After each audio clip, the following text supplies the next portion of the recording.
And good morning to you. Good morning. In the position in government, that is in the John Mahama administration. Yes. Yes. Yeah. You need to make it very clear, abundantly clear. You also held a position under Mills as a deputy minister. Yes, deputy minister, yes. Well, it's nice to have you on the line. Let me start first by asking you whether you've had the opportunity of watching the proceedings and what your observations were. Well, I had the opportunity of watching the proceedings. I also had the opportunity to listen to a speech before the Speaker of Parliament in his wisdom said that the matter was of national importance and national interest. And so a committee be established to look into it and establish the motives of the persons who were behind the case. Now, the committee's work has added more meat to what we had on the case. We have gone into the heart and soul of one particular person, Alhaji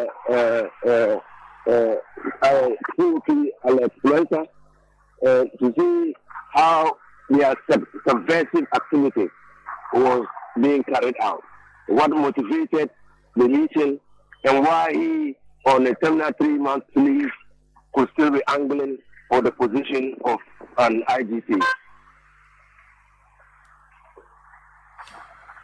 And what do you think of some of the things he's saying? And the fact that the suggestion on the tape initially was that he actually wanted to do it because he believed that he's the right person to help the MPP break the hate.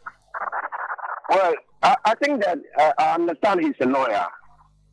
I think that he himself should be left no doubt that all the things that he has said at the committee, and most of the things that he said on the tape, captured on the tape, are subversive in the list.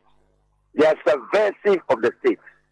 And so the prosecuting authorities should be looking at bringing him before the law court to try him for attempted subversion. I mean, you cannot do that to the state.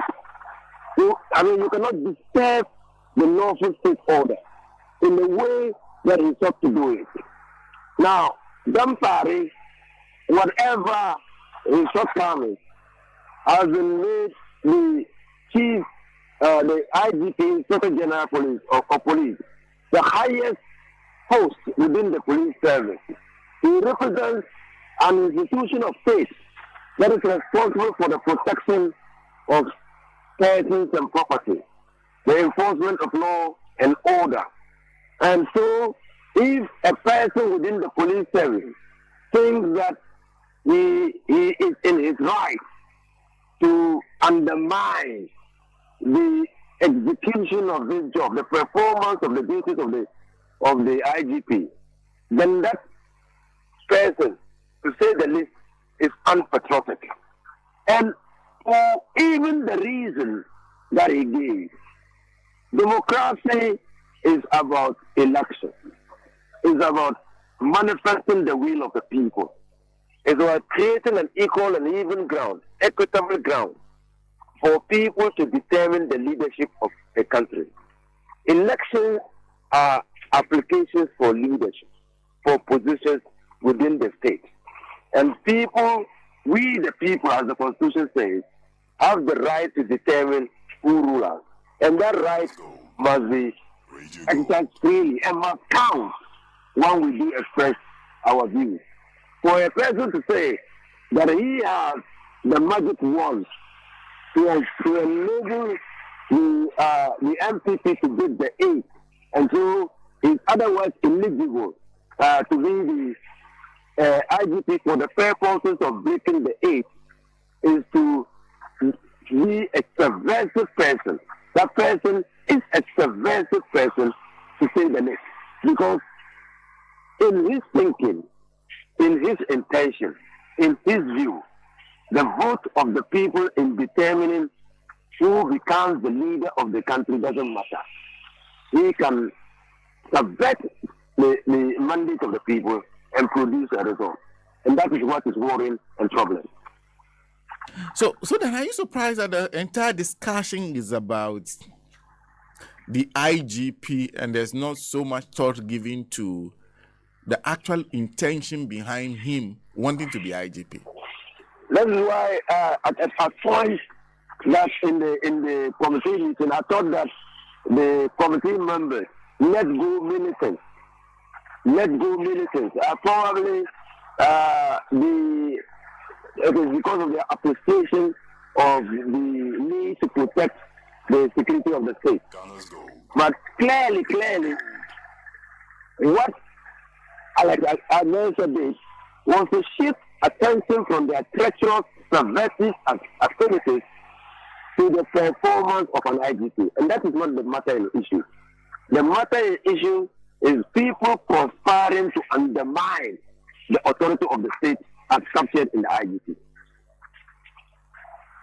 Because there's a message that was just sent to me by our listener, Seydou Kwebu, who says, I'm just wondering whether there's much difference between this leak tape and the prosecution of ASP Agojo and others for plotting to stage a coup d'etat based on a WhatsApp group chat. That for him, there's no difference in what we heard them plotting and what ASP Agojo and others are being prosecuted for. Does he have a point? Kwebu is right in the sense of looking at the broader picture.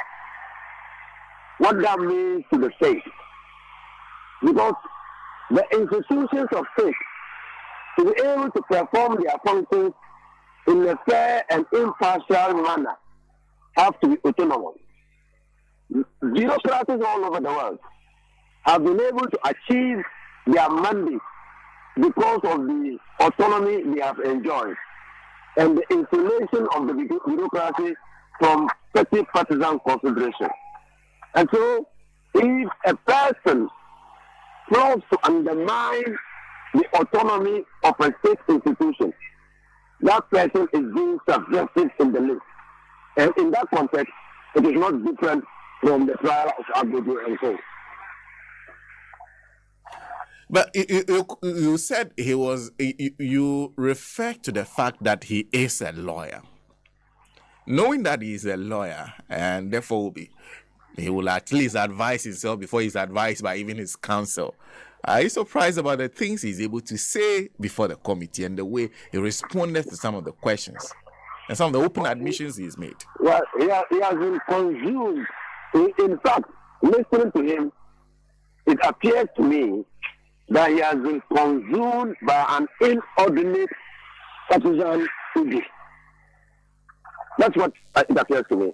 Because if a person says, I've served 31 years in the police service, and I've occupied one of the high sources, the topmost sources of in the police service, you should know what the police service stands for. I think their motto is service with integrity.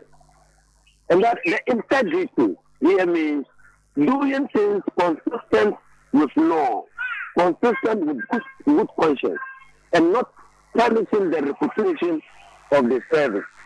Now, when you plot to overthrow an IGP who represents the state in the enforcement of law and order, as a lawyer,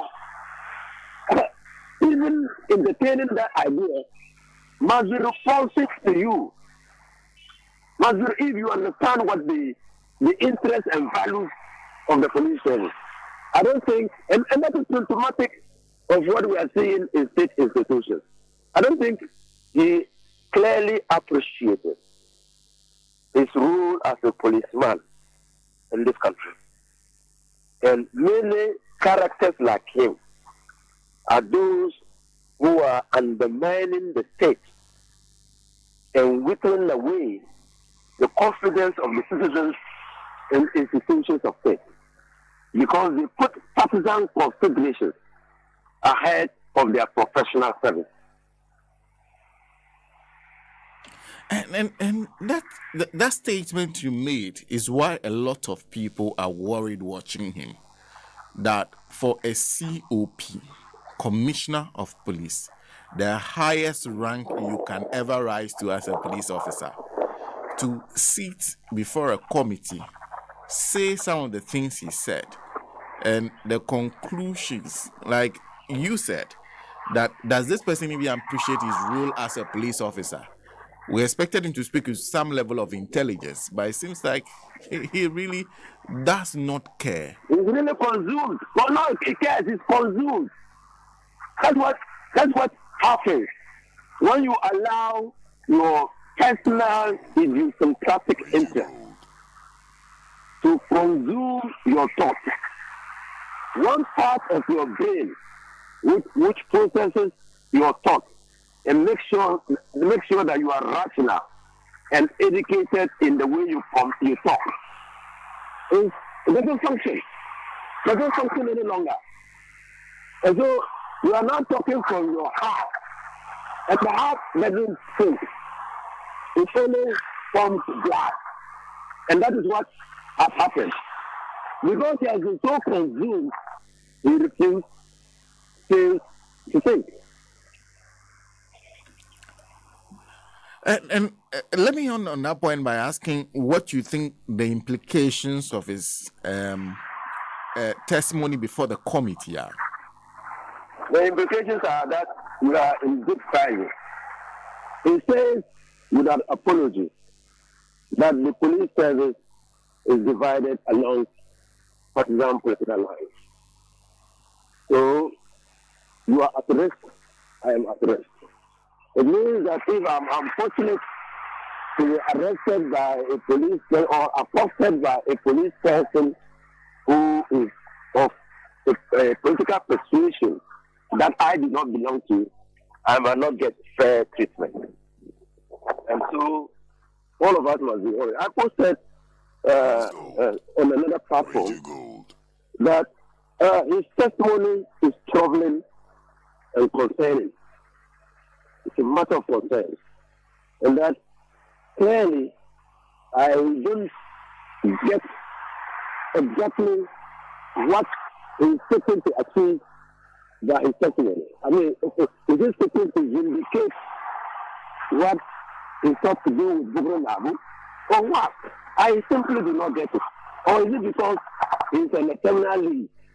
He has thrown caution to the dog. Or is it out of the abundance of the heart, the mouth speaketh? Is it motivated by extreme hatred for Dampari that he will not even forgive him when he is just 3 months away from retirement? Well, before I let you go, I want to take your view on one other matter. The special prosecutor was in court. An application to confirm his freezing order of Madam Cecilia Dapa's bank account. Well, he failed because the court said he filed out of time, and we're not convinced that he has reasonable grounds. I'm sure you've read his statement and the defense he's putting up. Tenable? It's untenable. You see the list. Untenable. His statement, not the court decision. His statement is untenable. At the first instance that he did that, in the matter of adjourning justice and the confirmation of the seizure of his assets, which he had reasonably believed that those assets were tainted by corruption. But he failed in court. I thought that it was inadvertent. That was the first time he was going to court to seize property for a confirmation of a seizure. And so I was quite malleable to agree with him that probably he failed to take certain things into consideration, especially being the first time. But a second time mistake is totally unforgivable. And then it leads me to the suspicion that what has happened in the past case could be intentional. An intentional act, deliberate act, a willful act of the special prosecutor to frustrate the process, torpedo whatever investigations that is being carried out into the wealth of Susiatapa and let her go free to enjoy the wealth. That is what is now agitating my mind, unless something else comes up to convince me to change my mind.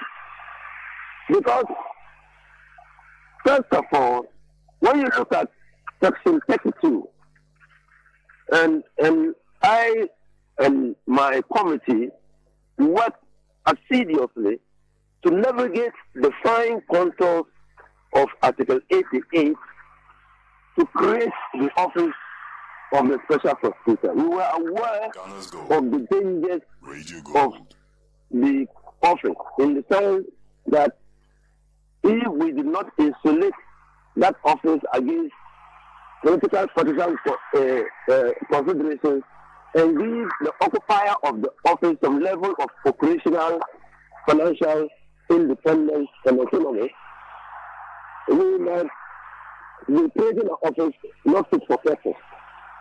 And so, the provisions in that constitution, in that act at 959, were carefully drafted to ensure that the special prosecutor has some level of autonomy in the performance of his person. Even the board, as a public office, the Article 195 entitles, an institution like the Special Prosecutor's Office to have a board. But even the board to only talk on general policy, but not direct the Special Prosecutor on cases it has to investigate. This was the extent to which we went. And we knew that there is a remotest possibility that a Special Prosecutor, no matter how fine he is, might be influenced or manipulated by the political authorities.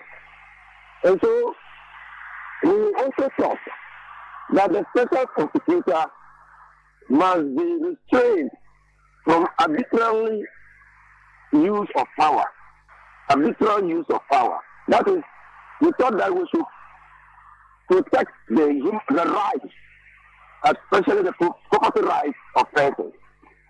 So we created section 32.2 and said, well, if the Special Prosecutor has reasonable grounds to believe that property or asset is tainted and seizes that property, he has 7 days within which to go to court to confirm the seizure. 3 months after the seizure, if he fails to prosecute that person, he returns the property to that person. So we are elaborate protection mechanisms for citizens. Now that provision is not talking about the model. It's not talking about holistic 30 minute properties and recording time from the last property set. In the Special Prosecutor searches in the case of Cecilia Dapa, 3, 4, 5 properties. Any seizure from any property, time starts to run from the date of the seizure of that property or asset, from that property. And so, property 1, if the seizure was on 11th August, within 7 days, starts from the 11th, not after the last property, as we say. So the Special Prosecutor will always have to go to court. Anytime he finds property or asset that is tainted within a property, or he seizes asset that is tainted, he has to run to court within 7 days. For a Special Prosecutor to wait as long as 3 weeks and put his own understanding on Section 32.2 beats my imagination. It's so clear that no one would have missed that point. And that is why, and I know him. I know him. I know him. I know him from the Faculty of Law. I know him as a lecturer too. For him to have missed that point, this my imagination, actually. This my imagination. So you made the act, that portion of the act, simple enough for him to have understood what you meant. Can you repeat that question? I'm saying that Sure.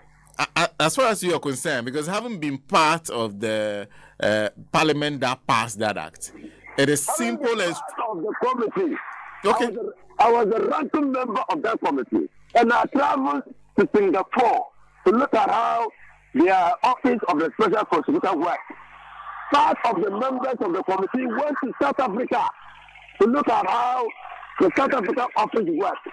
My chairman and another group went to Canada to see how the committee, the special prosecutor's office works in Canada. Before the act was passed. So we incorporated best practices into the act. So it's simple and straightforward enough for him to have understood exactly what you meant. Yes. That is why when you look at all the circumstances put together, you are left with the view that probably he botched the system. He botched the process. Intentionally? Botched the process. Intentionally? Intentionally, willfully, deliberately. That's a strong suggestion to make. Special prosecutor? Why? First time mistake, forgiven. Can be forgiven. Second time. First time. So when you made that first mistake, you didn't go back to look at the law. When you were going to court and seizing the property, you didn't look at the law. I mean, that is your constitutional enactment. So any action that you are going to take as a special prosecutor must conform to the provisions of that enactment. Simple. That is what the rule of law is about. Simple. You can't take actions outside your enactment and regulations. In fact, those regulations were promulgated by you. You brought those regulations for the effective and efficient performance of your functions, inconsistent with the act. But the act itself is your guiding principle. If you want your Bible, when you quote your verse, it must be on all fours in your act. If you take an action, a decision, it must conform to the act. That is what the rule of law is about. We are not into the era of impunity, are we? Will that significantly impact his investigation and any prosecution going forward? That he will not have access to any of the properties, any of the accounts? Do you expect it to have an impact? Obviously, first of all, that has already introduced doubt in the heads of many people also, especially me. We are already doubtful. That's probably what we saw in the Alhaji Inusah case when the 50 seconds is the fact, especially when letters were written calling this letter my dear the past, and concluding by saying that he hopes that the president wrote a letter, hopes that she will be vindicated after the investigation. Now we are going to court for a confirmation of seizure of accounts. Before we went to court, a system network had put on each platform that about $5 million was found in one account, and as much as 48 million CDs was found in another account, and then some other accounts. They also put out that $590,000 was found in your house, plus 2.8 or 3 million Ghana cedis. It was the past lawyers disputed about important to sue the station. The special prosecutors seriously said that we did not release those figures. We go to court for a confirmation of the seizure of the money from the account. You fail to give particular details as required by law. As required by law in Section 38(2). You fail to give particulars of the money. When lodgements were done, because you are trying to establish a reasonable ground for believing that the property is taken. The occupied office within a certain time. Did we have that account? So That is the question. If he had that account, what was the closing balance on the day that he took office? When were payments made into the account while she was a minister? Were they made when she was a minister or when she was not a minister? Who made those payments? And then you don't give these particulars. And then, so when you give all these particulars, and at the volume of transactions, how money was taken out, how money was put in, you will make all this in your affidavit so that you are able to tell the judge that, look, there is a reasonable basis that this money only came into her account because she was minister. You fail to do that. And say that the court should give you a blanket check to freeze the account. Which court does that? Well, thank you. Thank you, Alhaji, for speaking to us this morning. You're welcome. Alhaji Inusah Fuseini is former member of parliament for Tamale Central, joining us. Well.